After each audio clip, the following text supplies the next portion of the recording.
وكفى وسلام على عباده الذين اصطفى.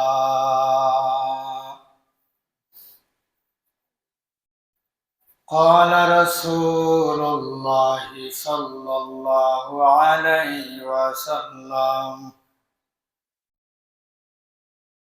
عن علي رضي الله تعالى عنه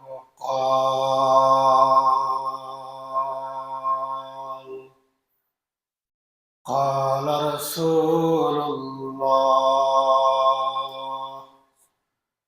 صلى الله عليه وسلم إذا كانت ليلة النصف من شعبان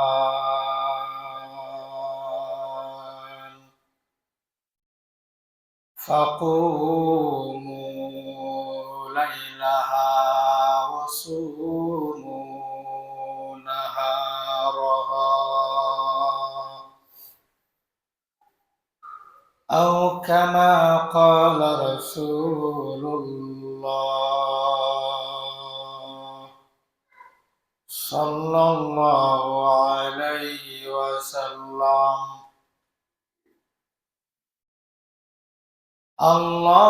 اللهم بارك لنا في شعبان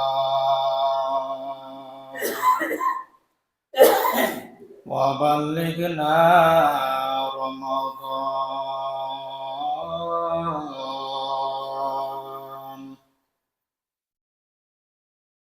وقال الشاعر ليلة البراءة جاءت مباركة،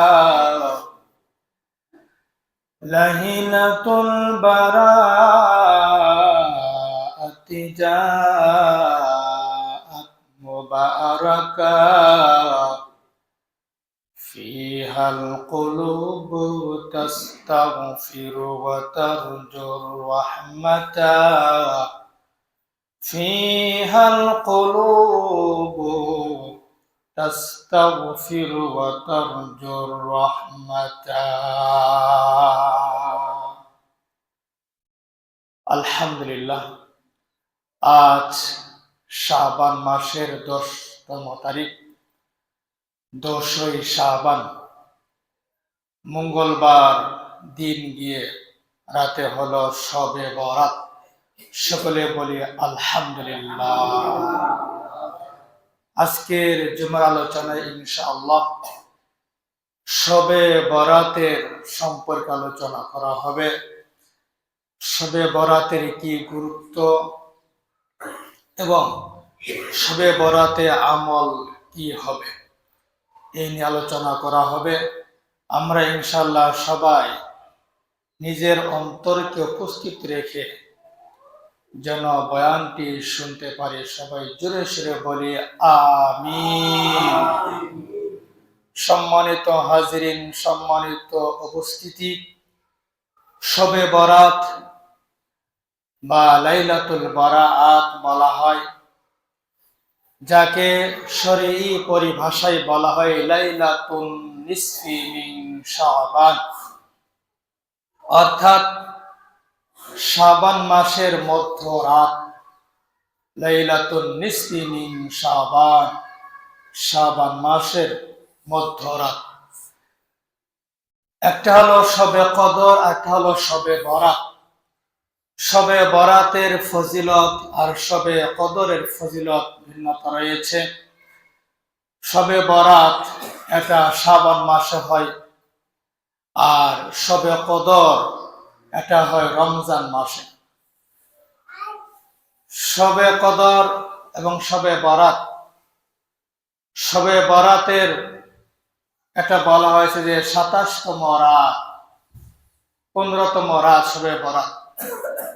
আর শবে কদর বলা হয়েছে রমজানের শেষ দশকের বেজোর রাত।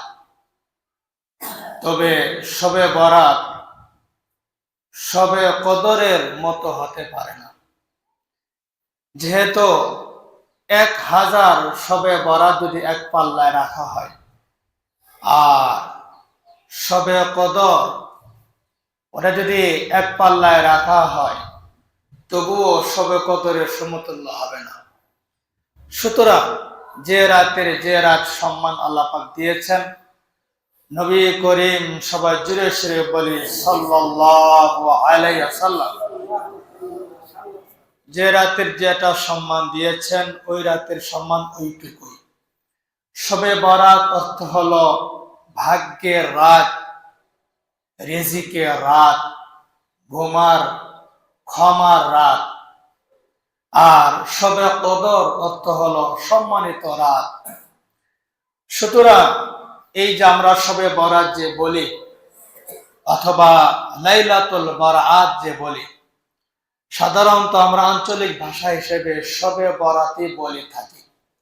এর অর্থ হলো যে রিজিকের রাত, ক্ষমার রাত, এমন অর্থ করা হয়েছে মুক্তির রাত শবে বরাত। শবে বরাত সম্পর্কে পয়গম্বর বিশ্ব নবী রাসূলুল্লাহ সাল্লাল্লাহু আলাইহি সাল্লাম তার হাদিসে ইরশাদ করেছেন, এই রাতের অনেক গুরুত্ব আছে। এই রাত হলো ক্ষমা করার রাত শবে বরাত। এই রাত হলো কান্নাকাটির রাত শবে বরাত। এই রাত হলো ইবাদত করার রাত শবে বরাত। এই রাত হলো আল্লাহ তাআলার কাছে হওয়া রাত শবে বরাত। সুতরাং শবে বরাতে আমাদের ইবাদত করতে হবে। যেহেতু শবে বরাতের গুরুত্ব সম্পর্কে পয়গম্বর বিশ্ব নবী রাসূলুল্লাহ সাল্লাল্লাহু আলাইহি সাল্লাম তিনি ইরশাদ করেছেন ফায়াগফিরু লিজামি'i খালকিহি ইল্লা লিমুশরিকিন আও মুশাহিন।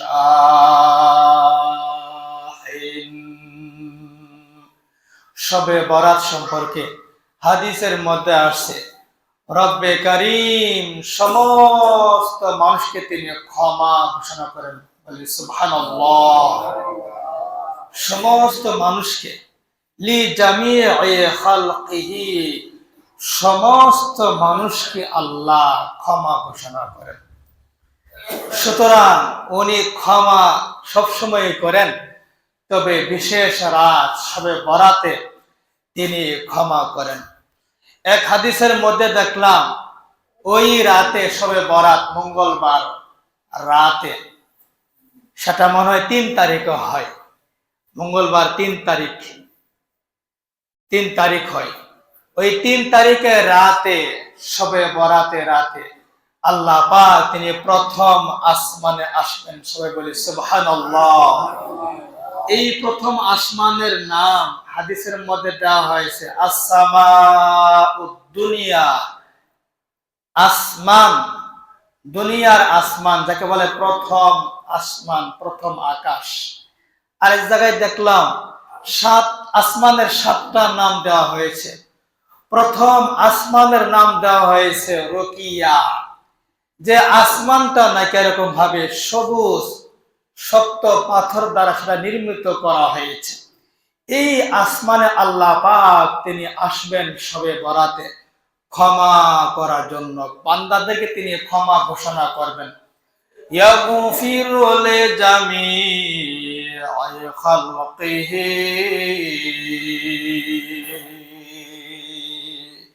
রব্বে কারীম সমস্ত মানবকে তিনি ক্ষমা ঘোষণা করবেন। তাহলে যেহেতু এই রাতে আল্লাহ পাক ক্ষমা ঘোষণা করবেন, তাহলে এই রাতে অবশ্যই আমাদের ইবাদত করার প্রয়োজন আছে। আছে নাকি নেই? অবশ্যই আছে। ইবাদতই করতে হবে। ইবাদতের নামে যদি হইচল্লা করা হয়, এরকম যদি ভিন্ন এরকম ভাবে ব্যস্ততার মধ্যে কাটা হয়, শুধু সেটাই হবে, আর ইবাদত আর হবে না।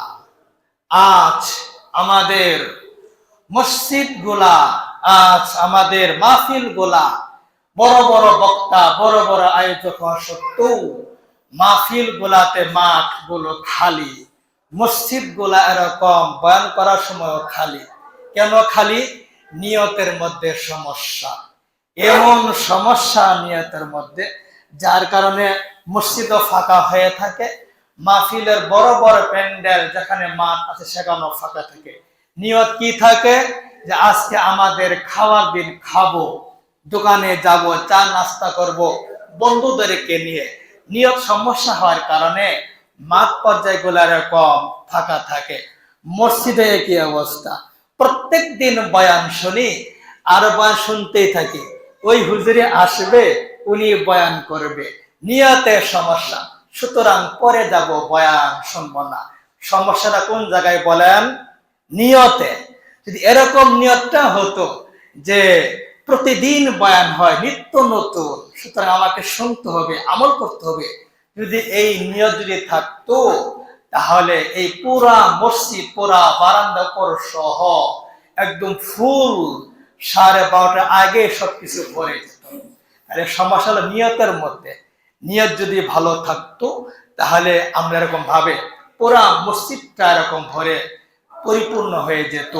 তো সবে বরাত নিয়ত থাকতে হবে ভালো, যে ইবাদত করতে হবে। গল্প গুজব গল্প গুজব করা যাবে না, রং তামাশা করা যাবে না, টাইম পাস করা যাবে না, ইবাদত করতে হবে। রব্বে কারিম যেহেতু তিনি প্রথম আসমানে আসবেন এবং তিনি সবাইকে ক্ষমা করবেন, ফায়াগফিরু লিজামিইল খালকিহি। মুয়াজ্জিন সাহেব, আপনি শুনতেছেন? সমস্ত মাখলুককে আল্লাহ পাক কি করবে? ক্ষমা করবেন। সমস্ত মাখলুককে আল্লাহ তাআলা ক্ষমা করবেন। তাহলে এই সমস্ত মাখলুককে যে আল্লাহ পাক ক্ষমা করবেন, কিন্তু আমাদের ক্ষমা চাইতে হবে। আল্লাহ তাআলার কাছে বেশি করে ক্ষমা চাইতে হবে, খুব বেশি করে ক্ষমা চাইতে হবে। ওমর রাদিয়াল্লাহু তাআলা আনহু তিনি কিরকম ক্ষমা চাওয়া চেয়েছেন, আলী রাদিয়াল্লাহু তাআলা আনহু তিনি কিভাবে ক্ষমা চাওয়া চেয়েছেন, হাসান বসরি রাহমাতুল্লাহ আলাইহি যিনি তাবেঈদের ইমাম ছিলেন, তিনি কিরকম ভাবে শবে বরাতে আল্লাহ তাআলার কাছে ক্ষমা চেয়েছেন। আল্লাহ পাকের ঘোষণা, আল্লাহ পাকের নবীর ঘোষণা, নবীজি বলেছেন, ফায়াগফিরু লিজামিইল খালকিহি, সব মানুষকে আল্লাহ পাক ক্ষমা করবেন, ইল্লা লিমুশরিকিন আও মুশাহিন।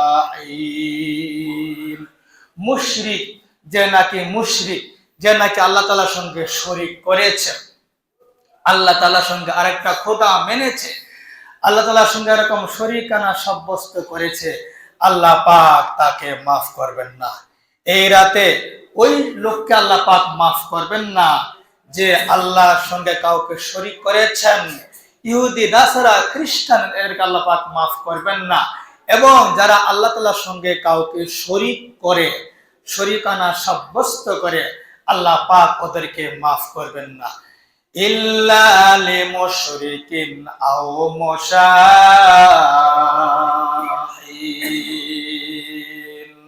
মুশাহিন। মুশাহিন অর্থ হলো হিংসুক, অন্তরে হিংসা ভরা, নামাজ পড়ে তাসবিহ তাহলিলে ভরা, অন্তরের মধ্যে পরিষ্কার না, হিংসা ভরা ভরপুর। কথার মধ্যে বোঝা যায় হিংসা, আমলের মধ্যে বোঝা যায় তার অন্তরে কি পরিমাণ হিংসা আছে। ভাইয়ের সঙ্গে হিংসা, প্রতিবেশীর সঙ্গে হিংসা, আলেমের সঙ্গে হিংসা, মুয়াজ্জিনের সঙ্গে হিংসা, আমিরের সঙ্গে হিংসা, লোকদের সঙ্গে হিংসা, ওর সঙ্গে হিংসা নিয়ে আছে। এরকম হিংসুককে আল্লাহ তাআলা ক্ষমা করবেন না। আও মুশাহিন,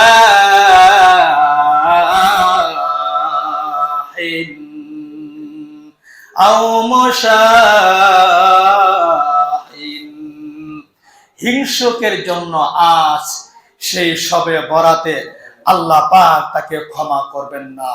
আল্লাহ পাক তাকে ক্ষমা করবেন যার হৃদয়টা ভাঙ্গা হৃদয়। আল্লাহ পাক তাকে ক্ষমা করবেন যার দিলটা ভাঙ্গা দিল। আল্লাহ পাক ওই ব্যক্তিকে ক্ষমা করবেন না যিনি অজুহাত দেখান, এই অজুহাত সেই অজুহাত। সারা জীবন অজুহাত দেখাইলাম, নামাজ পড়বেন কখন? সারা জীবন অজুহাত দেখাইলাম, জামাতে তাবলীগ জামাতে যাবেন কখন? সারা জীবন অজুহাত দেখাইলাম, সবে বরাতে আমল করলাম না। এরকম অজুহাত করনেওয়ালার জন্য সবে বরাত বরাদ্দ নয়। এই সবে বরাত ওই সকল লোকদের জন্য বরাদ্দকৃত যারা বা যাদের দিলটা ভাঙ্গা, যাদের অন্তরটা ভাঙ্গা রয়েছে, যারা আল্লাহর দিকে ধাবিত হয়ে থাকে, একনিষ্ঠভাবে গুনাহ করেছে, গুনার জন্য ক্ষমা চাই। অন্তরের মধ্যে কারো প্রতি কোনো হিংসা নেই, অন্তরের মধ্যে কারো প্রতি হিংসা, বিদ্বেষ, অহংকার, তাকাব্বুর, আমিত্ব ভাব এগুলা কোনো কিছু নেই। ওই ব্যক্তির জন্য আল্লাহ পাক ক্ষমা ঘোষণা করবেন। আও মুশাহিন,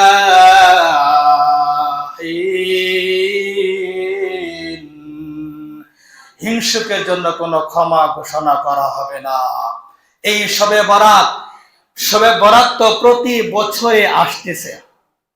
লাইলাতুল নিসফি মিন শাবান, শবে বরাত, লাইলাতুল বারাআত, এটা তো প্রতি বছরেই সেটা আমাদের কাছে ঘুরপাক করে আবার আসতেছে। এটা সাহাবায়ে কেরামদের জামানাও এসেছিল। ওমর রাদিয়াল্লাহু তাআলা আনহু, ওনার জীবনেও শবে বরাত আসছে নাকি আসে না? অবশ্যই আসছে। ওনার জীবনে অবশ্যই শবে বরাত এসেছে।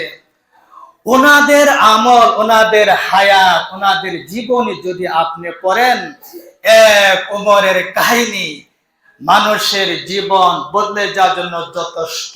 ওমর রাদিয়াল্লাহু তাআলা আনহু যখন তিনার কাছে শবে বরাত আসতো, শবে বরাত আসতেছে ওই ওমর রাদিয়াল্লাহু তাআলা আনহু নিজেকে বলতো, নফসকে বলতে, নফস ভালো করে মনে রাখ, ভালো করে শুনে রাখ, যে ওমর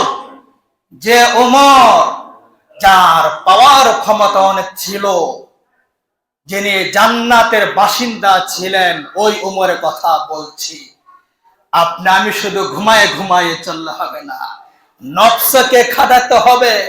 ওমর রাদিয়াল্লাহু তাআলা আনহু তিনি শবে বরাতের উপলক্ষে তিনার নফসকে সম্বোধন করে বলেছেন, হে নফস, হে মন, সামনে শবে বরাত আসতেছে, তোমার কর্তব্য হলো এই শবে বরাতে আল্লাহর কাছে ক্ষমা চেয়ে নেওয়া। তুই নফস যদি আল্লাহর কাছে ক্ষমা না চাইতে পারস, হে নফস, তুই মনে রাখ, কিয়ামতের দিন আল্লাহর কাছে তুই কি জবাব দিবি? কি জবাব? এই প্রশ্ন আমাদের অন্তরের মধ্যে নাই, অন্তর মধ্যে নাই, আমলে বলে অন্তর মধ্যে নাই। যদি এই প্রশ্ন যদি নিজের অন্তর মধ্যে থাকতো, তাহলে এত হিংসা, অহংকার, তাকাব্বুর, আল নিয়ে ঠাড়াইলে বাঁচত না, ভাই ভাই মারামারি বাঁচত না। শুধু এই প্রশ্ন থাকতো অন্তরের মধ্যে, হে নফস, আল্লাহর কাঠ গড়াতে আদালত আমাকে দাঁড়াইতে হবে, সেক্ষেত্রে আমাকে কি জবাব দিবে?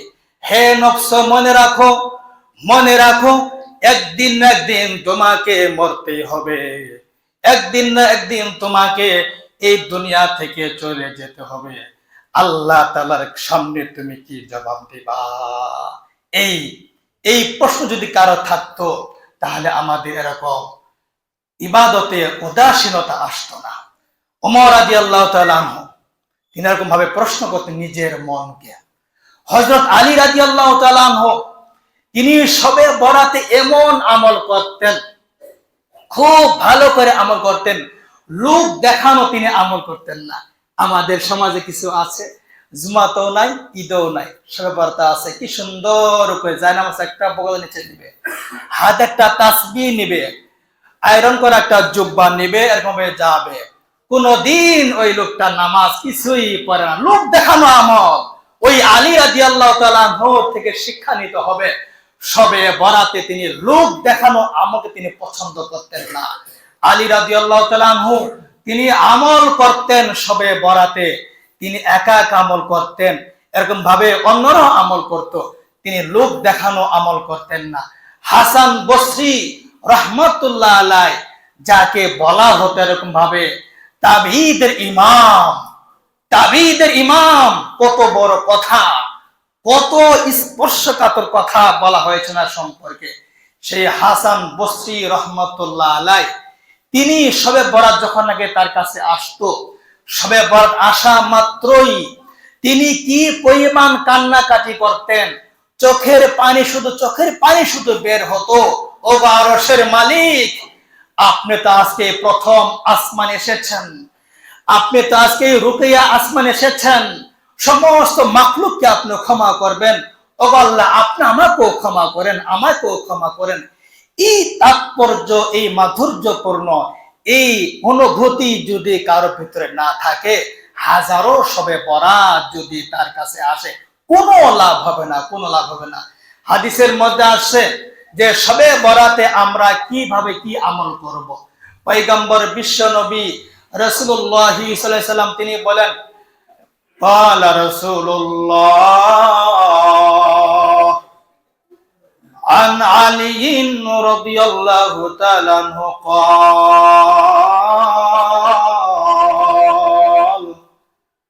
قال رسول الله صلى الله عليه وسلم إذا كانت ليلة النصف من شعبان فقوموا ليلها وصوموا نهارها ليلة البراءة جاءت مباركة ليلة البراءة جاءت مباركة فيها القلوب تستغفر وترجو الرحمة فيها القلوب تستغفر وترجو الرحمة। পয়গম্বর বিশ্ব নবী রাসূলুল্লাহ সাল্লাল্লাহু আলাইহি সাল্লাম তিনি ইরশাদ করেছেন, তোমরা যখন শবে বরাতে পাবে, শবে বরাত তোমাদের কাছে যখন পদার্পণ করবে, তোমরা ওই রাতে তোমরা ইবাদত করবা, আল্লাহর কাছে দোয়া করবা, আল্লাহর কাছে দোয়া। শবে বরাতের 1 নম্বর আমল হলো তওবা করা, আল্লাহ তাআলার কাছে ক্ষমা চাওয়া। 2 নম্বর আমল হলো যেগুলা নামাজ আপনার আমার কাজা হয়েছে, এই নামাজগুলো সম্পন্ন করা। যাদের নামাজ কাজা হয়েছে, কাজা বলতে প্রায় লোকেরই তো কাজা হয়েছে, এই কাজা নামাজগুলো আদায় করবেন। যে ওয়াক্তে নামাজটা কাজা করেছেন সেটা আদায় করবেন। এরপর ওই রাতে খুব বেশি করে দোয়া করবেন। দোয়া কি? পয়গম্বর তিনি বলেছেন, আল্লাহুম্মা ইন্নাকা আফুন তুহিব্বুল আফওয়া ফাআফু আন্নি। শবে বরাতের দোয়া, আল্লাহুম্মা ইন্নাকা আফুন তুহিব্বুল আফওয়া ফাআফু আন্নি। হে আল্লাহ, আপনি ক্ষমাশীল, আপনি ক্ষমাশীল, সুতরাং আপনি আমাকে মাফ করেন, আপনি আমার গুনাহ খাতাগুলো মাফ করেন। এবং শাবান মাসের দোয়া এটা পড়তে থাকবেন, আল্লাহুম্মা বারিক লানা ফি শাবান ওয়া বাল্লিগনা রমাদান। আল্লাহুম্মা বারিক লানা ফি শাবান ওয়া বাল্লিগনা রমাদান। এই শাবান মাস শবে বরাতে এটা হলো রাতের আমল। দিনের আমল আছে। পয়গম্বর বিশ্ব নবী তিনি বলেন, ওয়াসুমু নাহারাহা, রাত্রে জেগে জেগে ইবাদত করো, দিনের বেলায় রোজা রাখো, নফলের রোজা রাখো নফলের নিয়ত করে। ওয়াসুমু নাহারাহা, একটা রোজা কথা আছে, একটা রোজা। পরের দিন মঙ্গলবারে যেহেতু শবে বরাত, তাহলে ওই হিসেবে বুধবার হচ্ছে শবে বরাতের রোজা, নফলের নিয়তে রোজা রাখবেন। সুতরাং এই লাইলাতুল বারাত যেটা একটা বরকতময় রাত, লাইলাতুল বারাতি জাআত বারাকা, লাইলাতুল বারাতি জাআত মুবারাকা, ফিহাল কুলুবু তাস্তাগফিরু ওয়া তারজুর রাহমাতা, ফিহাল কুলুবু তাস্তাগফিরু ওয়া তারজুর রাহমাতা। লাইলাতুল বারাত, শবে বরাত এসে গেছে। যে শবে বরাতটা হলো বরকতময় রাত, কল্যাণময় রাত, ক্ষমার রাত, জনসাধারণ সবাইকে ক্ষমা করার রাত। এই রাত আল্লাহ পাক ওই হৃদয়কে মাফ করবেন যে হৃদয়, যে কলব, যে অন্তর ভাঙ্গাওয়ালা হবে। ওয়া তারজু রাহমাতা, এবং ওই লোকগুলো আল্লাহ পাকের রহমত গুলোর আশা করবে।